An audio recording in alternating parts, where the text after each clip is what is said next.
अस्सलामुअलैकुम friends and welcome to my channel. कैसे हैं आप सब? आई होप आप सब खैरियत से होंगे। तो आज मैं आपके साथ अपनी संडे की फुल डे रूटीन शेयर करूँगी कि मैं संडे को क्या क्या करती हूँ और मैं कहाँ बिजी रहती हूँ। तो सबसे पहले जो है मैंने नाश्ता किया था। नाश्ता करने के बाद अब हम लोग जो है वो बाहर जा रहे हैं क्योंकि वीक का पूरा सामान जो है ना वो लेके आना था, जिसमें फ्रूट, सब्जियाँ, गोश्त वगैरह लेके आना था। तो अब हम लोग सबसे पहले जो है वो फ्रूट मार्केट में पहुँचे हैं। तो यहाँ से जो है ना फ्रूट लेना था, कुछ केले लेने थे, सेब लेने थे, अनार लेना था। मतलब जो जो फ्रूट नज़र आ रहा था या जो जो चाहिए था ना वो सारा फ्रूट यहाँ से लेंगे। तो आजकल फ्रूट के रेट भी ना काफ़ी ज़्यादा हुए हैं। मतलब ये जो केला था, ये कुछ जो था वो 150 था और कुछ जो था ना वो 130 था। अंगूर भी कोई 400 दे रहा है, कोई 500 दे रहा है। मतलब वहाँ पे जो एक साथ जो रेडियाँ खड़ी थी ना उनके रेट्स में भी फ़र्क था। कुछ जो थे वो सस्ते दे रहे थे, कुछ महंगे दे रहे थे, कुछ क्वालिटी का फ़र्क था। मतलब मिक्सअप जो है ना हिसाब था। पहले हम लोगों ने यहाँ से फ्रूट लिया, उसके बाद अब हम लोग जा रहे हैं फ़िश लेने। इस दफ़ा मैंने सोचा था कि ना हम लोग फ़िश लेंगे क्योंकि चिकन काफ़ी ज़्यादा खा चुके हैं, तो सर्दी थोड़ी आ गई है, तो इस मौसम में जो है ना वो फ़िश ज़्यादा मज़े की लगती है। तो फिर हम लोग वहाँ पे गए जहाँ पे फ़िश थी, और यहाँ पे बहुत किस्म की जो है वो फ़िश थी। फिर भाई को मैंने बोला कि एक पीस जो है ना ये फ़िश का ये कर दें। ये फ़िश के डिफरेंट रेट थे, कुछ जो थी वो 600 थी, कुछ 700 थी, कोई 500 थी। तो हम लोगों ने जो है वो 600 वाली ली थी। और ये पीस जो है ना अभी इसकी सफाई वगैरह हो रही है, पहले इसके ऊपर से ये उतारेंगे और उसके बाद जो है वो नेक्स्ट को देंगे, वो कट करेगा और मसाला लगा के हमें दे देगा। तो ये जी हम लोगों ने फ़िश ले लिया। उसके बाद हम लोग रुके जी सब्ज़ी वाले के पास। भाई से बोला कि कुछ सब्ज़ियाँ चाहिए, जिसमें आलू, प्याज और वीक के लिए जो जो हमें सब्ज़ियों की ज़रूरत थी हम लोगों ने जो है ना वो सारी सब्ज़ियाँ लेनी है। और यहाँ से सारी सब्ज़ियाँ लेके अब हम चलेंगे घर। तो ये जी सारा सामान मैंने यहाँ पे घर ला के जो है वो रख दिया। उसके बाद अब इसकी सेटिंग करूँगी। फिर घर आके सबसे पहले जो है मैंने दूध बॉयल किया, क्योंकि हम लोग लेके आए हुए थे अमरूद और मेरे हस्बैंड ने जो है वो अमरूद का मिल्क शेक पीना था। तो पहले मैंने दूध बॉयल करने के लिए ऊपर रख दिया था। मैंने कहा जितने में दूध बॉयल होगा साथ में जो है वो मैं बर्तन धो लूँगी, और बर्तन धोने के बाद जो है ना फिर मैं इनको फ्रूट्स वगैरह को जो है वो समेट लूँगी। तो दूध बॉयल हो गया था। फिर उसके बाद जो है ये मैंने सेब को यहाँ पे रखा और बाकी फ्रूट्स को भी जहाँ रखना था उस तरह बास्केट में डाल के जो है ना अब इसको सबको फ्रिज में रखते हैं। और फिर उसके बाद जी मेरे हस्बैंड को भूख लगी, उन्होंने कहा कुछ ना जो क्विकली बन सकता है ना मुझे पहले वो बना दो, मुझे काफ़ी ज़्यादा भूख लगी है। क्योंकि अभी दूध को ठंडा होने में काफ़ी ज़्यादा टाइम था, तो मैंने कहा जल्दी में जो है वो अब सिर्फ चिप्स बन सकते हैं, उसके अलावा कुछ नहीं बन सकता। तो उन्होंने कहा ठीक है, मुझे फिर ना बेसन वाले चिप्स बना दो। मैंने कहा ठीक है। तो फिर पहले मैंने आलू को जो है वो गोल शेप में काटा। फिर उसके बाद जी अब इसके अंदर मैंने डाला है थोड़ा सा बेसन और थोड़ा सा डाला है मैदा। इससे जो है ना ये बहुत ज़्यादा क्रिस्पी बनती है। फिर उसके बाद स्पाइसेस डाले हैं, नमक, सुरख मिर्चें और हल्दी। इसका ये है कि आप अपने हिसाब से कम ज़्यादा जो है वो डाल सकते हैं। फिर मैंने इसमें जो है वो टेस्ट के लिए ज़ीरा भी डाल दिया था। फिर अब इसके अंदर डाला है पानी। पानी डालने के बाद अब इसको अच्छे से मिक्स करेंगे। इसका जो है ना वो पेस्ट बनाना है हम लोगों ने। ज़्यादा थिक पेस्ट नहीं बनाना, इतना पेस्ट हो के वो ना आलू पे अच्छे से जो है वो अप्लाई हो सके, ना गिरे और ना ही जो है ना वो बहे। तो अब इसको जी अच्छे से मैंने मिक्स कर लिया। और फिर उसके बाद जी अब इसके अंदर आलू डालते हैं। और आलू डालने के बाद ये पेस्ट जो है ना इस तरह आलू पे लग गया था, तो गिर नहीं रहा था। तो मैंने कहा चलो अब इसको फ्राई करते हैं। ऑयल जो है ना मैंने पहले ही गर्म होने के लिए रख दिया था। तो अब वो गर्म ऑयल के अंदर जो है ना 1 बाय 1 ये मैं डालती रहूँगी। और फिर उसके बाद जो है ना तब ये थोड़ी देर पक जाएंगे। फिर मैं इसकी साइड चेंज करूँगी और फिर जो है दोनों साइडों से इसको अच्छे से पकाऊंगी। और जब तक ये गोल्डन नहीं हो जाएंगे तब तक जो है ना वो इसको पकाते रहेंगे, ताकि आलू भी अच्छे से अंदर तक पक जाए और ये भी ना अच्छे से गोल्डन हो जाए। फिर उसके बाद जो है ना वो इसको उतार देंगे, क्योंकि अगर फ़ौरन से पलटेंगे ना तो इसके ऊपर जो ये मसाला लगा हुआ है ना बेसन वाला, ये जो है ना वो उतर जाता है, कई दफ़ा इसके अंदर सुराख हो जाते हैं। तो इसलिए इसको थोड़ा हार्ड होने दें, फिर इसकी साइड चेंज करें। तो अब जी ये दोनों साइडों से अच्छे से पक गया है, आलू भी अच्छे से पक गए हैं और बेसन भी जो है ना वो पक गया है और ये गोल्डन भी हो गया। तो अब हम इसको जो है वो निकाल लेते हैं।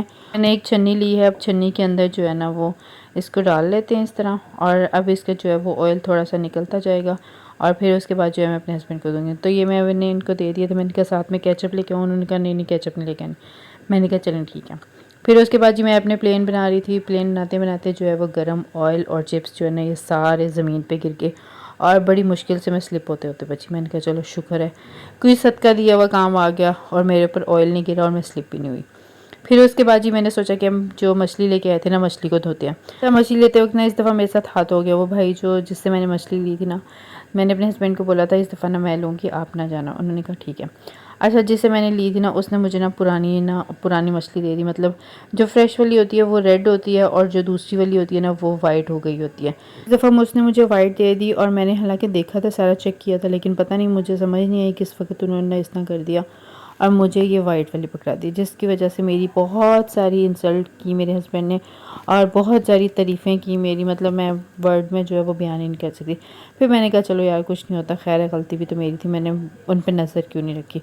बड़े शौक़ से मैं लेने गई थी और उतनी ही मैं बेइज्जती करवाई अपने हस्बैंड से।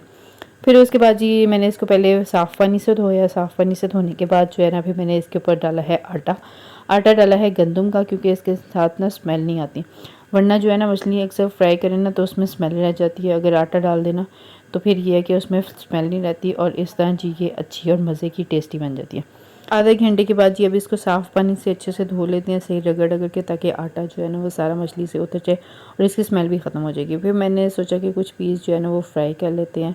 तो मैंने लिया फ़िश मसाला, साथ में लिया मैंने थोड़ा सा बेसन और साथ में इसमें डाला मैंने फ़िश मसाला और फिर उसके बाद मैंने इसके अंदर डाला थोड़ा सा सिरका और फिर इसके अंदर जो है वो मैंने डाला है थोड़ा सा सोया सॉस और थोड़ा सा चिली सॉस डाला और अब इसको जो है वो अच्छे से मैं मिक्स कर लूँगी। बाकी और कोई मसाले नहीं मैंने डाले, सुरख मिर्चें, नमक वगैरह जो है मैंने कुछ नहीं डाला। नमक ऑलरेडी उन्होंने लगाया होता है तो मैं जो है ना वैसे नमक नहीं लगाती क्योंकि वो बहुत ज़्यादा हो जाता है।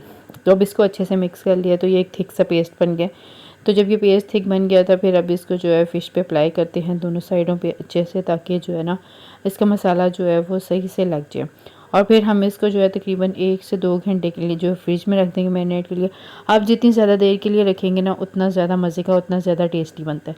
चूँकि मेरे पास इतना ज़्यादा टाइम नहीं था, मैं इसलिए जो है ना मैंने 1 घंटे के लिए रखा और फिर उसके बाद जो है मैं इसको फ्राई कर लूँगी।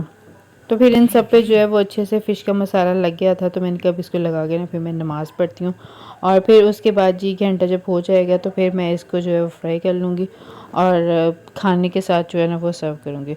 तो तकरीबन 1 घंटा हो गया था, फिर मैंने जी ऑयल को अच्छे से गर्म किया। मैंने थोड़ा सा ही ऑयल लिया, ज़्यादा ऑयल नहीं लिया। कई दफ़ा मैं जो है ना बहुत ज़्यादा ऑयल लेती हूँ तो बहुत ज़्यादा जो है वो वेस्ट हो जाता है, इसलिए मैंने सोचा कि इस दफ़ा जो है ना वो बहुत थोड़ी क्वांटिटी में ऑयल लेना है। तो ये ऑयल लिया मैंने थोड़ी क्वांटिटी में और फिर अब इसको जो है वो अच्छे से मैं पकने देती हूँ। जब ये दोनों साइडों से अच्छे से पक जाएगी और अंदर तक अच्छे से पक जाएगी, साथ तो इसको प्रेस करती रहूँगी ताकि इसका पानी वगैरह जो होता है ना वो निकल जाए। प्रेस करने से ये होता है कि इसके पानी के जो बबल्स होते हैं, पानी वगैरह होता है ना, वो निकल जाता है और ये अच्छे से अंदर तक जो है वो पक जाती है। तो अब जी मैं साथ साथ इसको देख रही थी, तो अब ये अच्छे से पक गई है। तो अब इसको निकाल लेते हैं एक पैन के अंदर और फिर जी मैं इसको रखूँगी थोड़ी देर छन्नी में, ताकि जो इसका एक्स्ट्रा ऑयल है ना वो भी निकल जाए और फिर उसके बाद जी मैं इसको सर्व करूँगी सबको।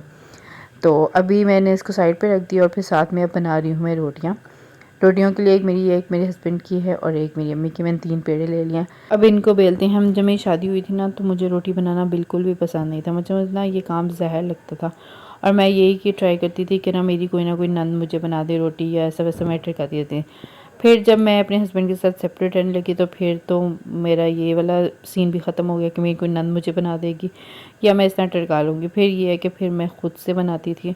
तो पहले मुझे तकलीफ़ होती थी रोटी बनाते वक्त, अब जो है ना अब इतनी तकलीफ़ नहीं होती। अब चूँकि आदत हो गई हुई है, रोटी बनाते वक्त जो है ना वो मुझे तकलीफ़ नहीं होती। मैं जो है ना वो आसानी से और बड़ी जल्दी जो है वो रोटी बना लेती हूँ और रोटी बनाते वक्त साथ में एक आधा काम जो है ना वो भी कर लेती हूँ। पहले जो था ना मुझे बड़ा मसला होता था, लेकिन अब मैं ख़ुशी से जो है ना ये काम भी कर लेती हूँ।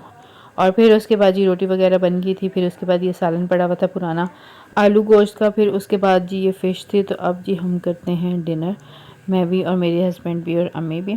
फिर उसके बाद जी डिनर वाले जो बर्तन थे तो वो मैंने कहा अब धो लेते हैं। तो थोड़े से बर्तन थे, मैंने कहा जल्दी से ना इनको भी जो है वो धो लेते हैं और फिर मेरा जो है काम है ना वो ख़त्म हो जाएगा और फिर मैं तसल्ली से नमाज़ पढ़ूँगी। साथ में जो है वो नेटफ्लिक्स वगैरह देखूँगी, कोई मूवी वगैरह या कुछ भी जो दिल किया ना वो देख के ना फिर थोड़ी देर रेस्ट करूँगी और फिर जो है वो मैं सो जाऊँगी। लेकिन कहाँ हमारे ऐसे नसीब, जब मेरे हस्बैंड घर पे होना तो ये जो है ना ख्वाब ही रह जाते हैं। मतलब वो जो है ना उन्हें कोई ना कोई काम, कोई ना कोई चीज़ जो है वो याद आती रहती है। खाना खाने के बाद, बर्तन धुलने के बाद फिर उन्होंने मुझे कहा कि भाई यार अब ना ऐसे करो, मुझे ना अमरूद का मिल्क शेक बना दो, अब तो दूध ठंडा हो गया होगा। फिर मैंने कहा चलो ठीक है यार मैं वो बना देती हूँ। एक दिन तो होता है उनके पास घर रहने के लिए, तो चलो एक दिन तो उनकी फरमाइशें बंदा पूरी कर दे। तो फिर मैंने अमरूद का छिलका उतार लिया था, साथ में जो है वो मैंने इसके बीज भी निकाल लिए थे और अच्छे से जो है वो मैंने इसे बारीक बारीक कट कर लिया था। फिर उसके बाद इसके अंदर मैंने डाला है थोड़ा सा दूध, जितना मुझे चाहिए था हस्बे ज़रूरत। फिर साथ में इसके अंदर डाल रही हूँ हस्बे ज़रूरत चीनी। और अब हम इसको करते हैं ग्राइंड। हम इतनी देर ग्राइंड करेंगे कि ना ये अच्छे से जो है वो हमारा मिल्क शेक रेडी हो जाए। जब मैं दूध डाल रही थी तो मुझसे थोड़ा सा दूध गिर गया था। मैंने कहा चलो कोई बात नहीं, खैर है, छोटे मोटे हादसा, छोटी मोटी ये काम जो है ना होते रहते हैं। तो अब इसको अच्छे से ग्राइंड करते हैं। ग्राइंड करने के बाद जो है ना ये मिल्क शेक रेडी हो गया था। तो अब मैं अपने हस्बैंड को दूंगी। तो आज का व्लॉग यहीं तक था। वीडियो अच्छी लगे लाइक करिएगा, शेयर करिएगा, कमेंट करिएगा। अल्लाह हाफिज़।